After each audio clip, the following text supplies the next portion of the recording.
तो दुर्भाग्य है और मेरी कैपेसिटी नहीं है कि मैं मराठी सीख सका। दूसरी गलती जो उद्घोषिका ने ठीक कर दी है वो यह है कि मैं नई दिल्ली से नहीं आया हूँ, अभी आया हूँ, मैं वहाँ का रहने वाला नहीं हूँ। मैं विपश्यना रिसर्च इंस्टीट्यूट में काम करता हूँ जिसको उन्होंने सुधार दिया अभी, और मैं पहले नवनालंदा महाविहार में था, वहाँ प्रोफेसर था।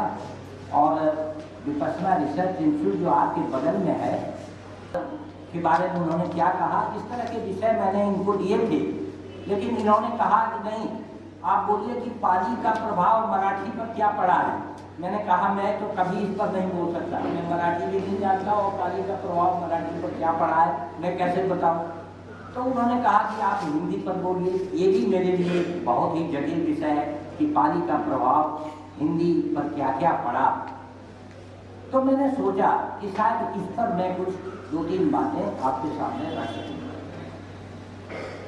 पाली साहित्य की यात्रा मेरी शुरू हुई जब मैं नवनालंदा महाविहार गया। तब मैं पहले अंग्रेजी का प्रोफेसर था, अंग्रेजी में मैंने BD किया पटना यूनिवर्सिटी से, लेकिन कुछ बातें ऐसी हो गई, जीवन की यात्रा जब चलती है ना तो उसमें कई मोड़ आ जाते हैं।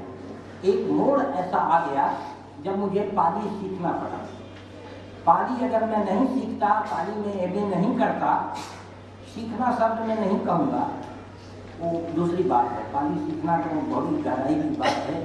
अभी बड़ा दुर्भाग्य है और कुछ देखता हूँ सौभाग्य हो रहा है कि लोग पाली की ओर बड़े आकर्षित हो रहे हैं। मैं तो चाहूँगा कि पाली की ओर आकर्षित हों।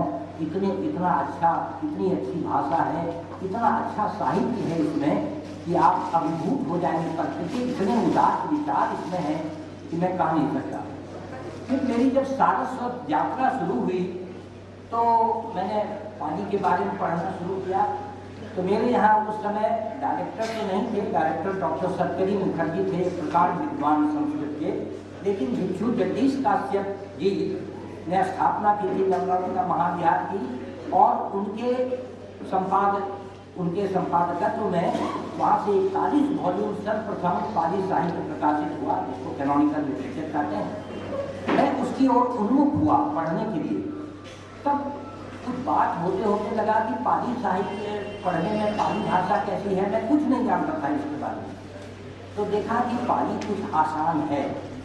संस्कृत तो 8वां-9वां क्लास में कुछ पढ़ा था, याद पर रटना पड़ता था, रामा रामो रामा और पठती पठता पठंती, इतना 3 याद करना पड़ता था। तो उन्होंने कहा कि नहीं, पाली में 2 ही से काम चल जाएगा, बुद्धो बुद्धा और पठती पठंती, इसी से काम चल जाएगा। तो मैंने सोचा बड़ा अच्छा है, कम से कम 1 द्विवचन तो खत्म हुआ, ये बहुत आसान है सीखना पाली। और इस तरह से मैंने सीखना शुरू किया।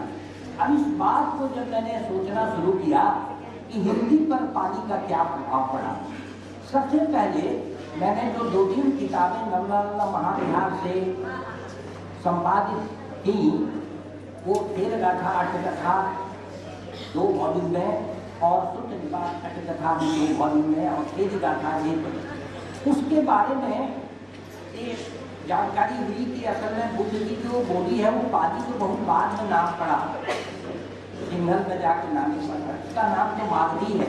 बुद्ध घोष ने कहा कि है सा मागधी मूल भाषा।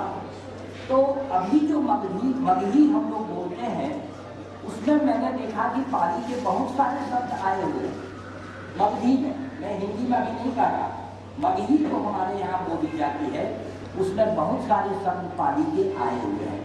अपना रूप बदला हुआ है उसका। जैसे एक शब्द है, आपको बताओ, लिखालेसी, पक्खालेसी, ये हम लोग हिंदी में भी व्यवहार करते हैं। हिंदी भी कोई एक स्टैंडर्ड हिंदी नहीं है, हिंदी के भी कई रूप हैं। इलाहाबाद में जो हिंदी बोली जाती है वो कहीं और नहीं बोली जाती है, हमारे यहाँ नहीं बोली जाती है, लेकिन हम लोग इन शब्दों का प्रयोग करते हैं। जैसे दिखाना हुआ, पखारना हुआ, हम लोग फर्श को पखारते हैं